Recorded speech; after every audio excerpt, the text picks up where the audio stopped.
Hi everyone, this is Debono of the Fortune Teller Shop.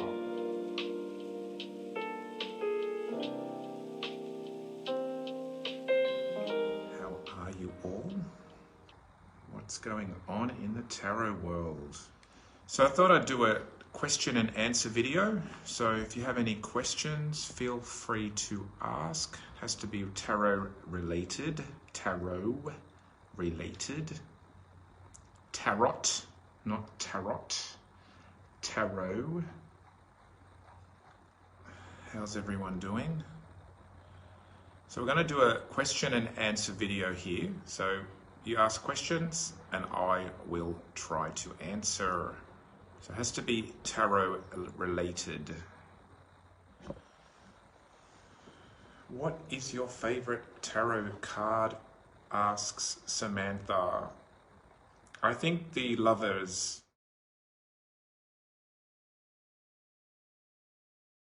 I like the Lovers card. I've always liked the Lovers card, and I think I first started getting interested in tarot because of the movie Live and Let Die.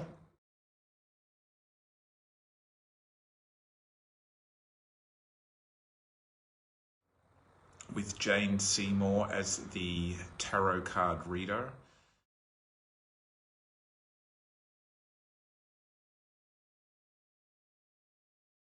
And in that movie, there's a scene where James Bond tricks her into thinking that she's going to be his lover.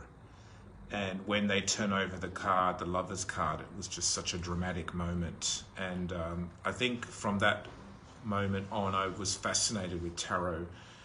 And I always wanted to learn how to read it.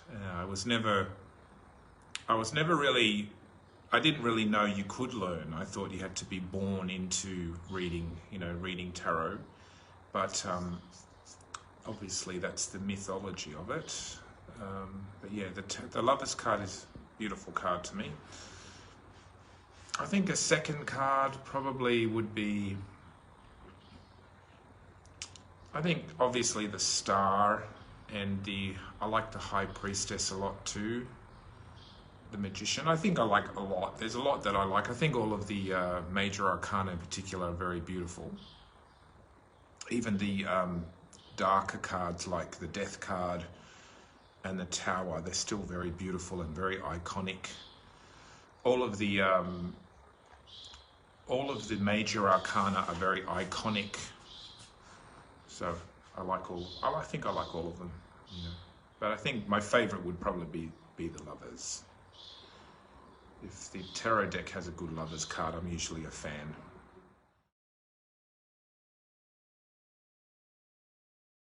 Sana says, how can you get more accurate with your readings? You have to get more accurate with your readings. I think you really need to know the cards well. Like, you have to understand the elements, you have to understand the cards, and not a lot of people on Facebook and in this group, often what I see is they skim the cards. They don't really know the cards. They add clarifying cards. They're not really getting in deep into the card. So often they'll just, like, okay, does he love her? No. Oh yeah, maybe. Clarify. Yeah, I think so. Maybe not. Could be. I feel like yes, and that's how they don't actually get to the card. They don't speak to the card deeply, and sometimes less is more as well.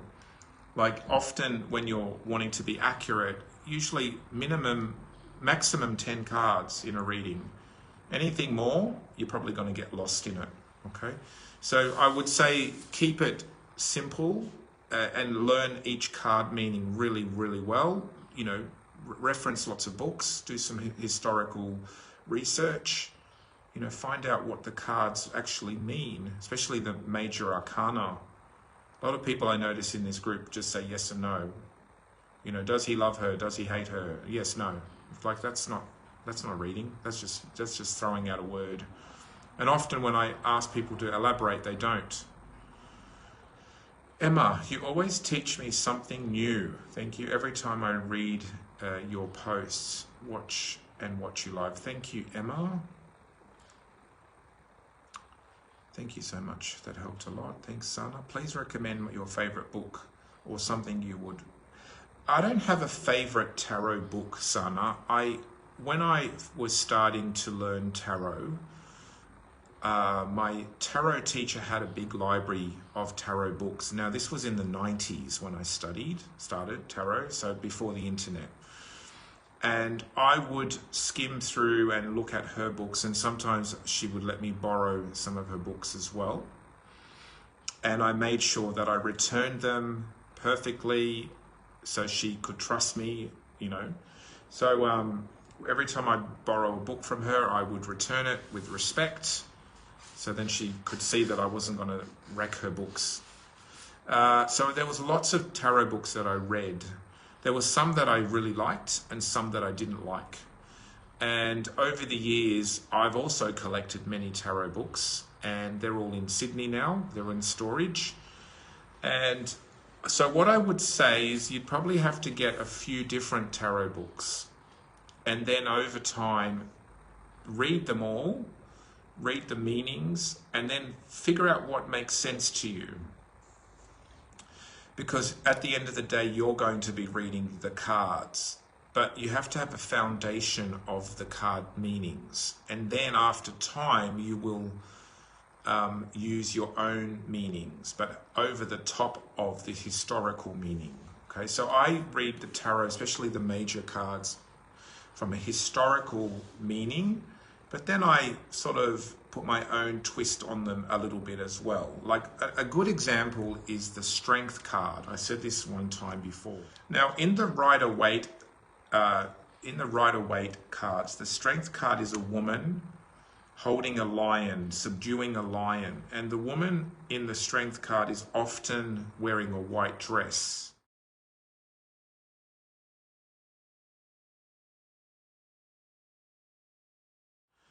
Now, we all know that that means, you know, inner strength, you know, fortitude, all that kind of thing. But I also see the Strength card as a virgin. Now, this is my meaning on top of that. So I see the Strength card as a woman who doesn't need anybody, doesn't need anyone. She's powerful, she's self-contained, she's proud, she's strong. Okay, so if someone was to ask, you know, is my girlfriend having sex with someone else, and they got the Strength card, I would say she doesn't need it. She doesn't want that. She's happy to be on her own and successful. Okay. Now, an interesting thing is this old deck of tarot, this is the Strength card. There's no lion present. Okay. It's a woman standing with a column that she's broken, a broken column. In some decks, she broke the column to show that she's strong. Okay.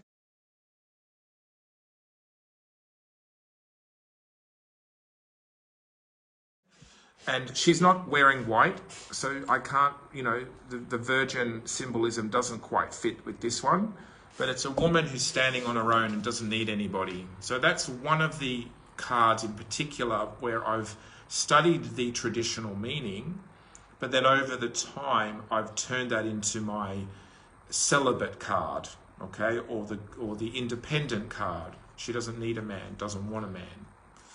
Okay, so these are some things that you do over time with tarot. I've done that over the last 20 years. So, you know, I learned what it meant historically, but then I added my flavor to it. Okay, Ricardo, Strength card can also mean manipulation in a relationship. I don't really see it as manipulation, Strength card.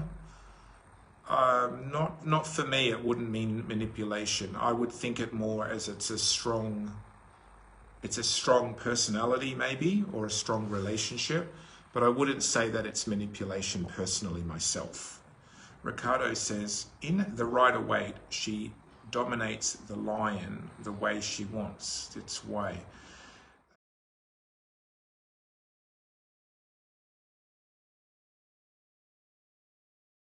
Yeah, you can, if you feel like she's doing that, you can use that in your readings as if you feel that that's what it says to you.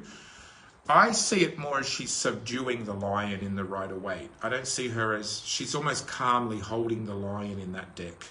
So I don't see it as sort of like a battle.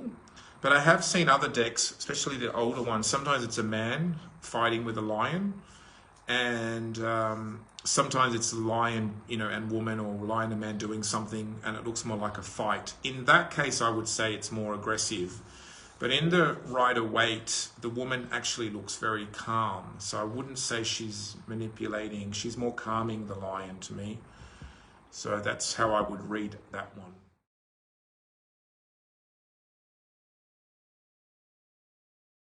Alrighty, well, I think I'll leave this video here. I will tend to pop in more now that my internet's working very well. Have a good day. This is Paris Debono of the Fortune Teller Shop. See you later.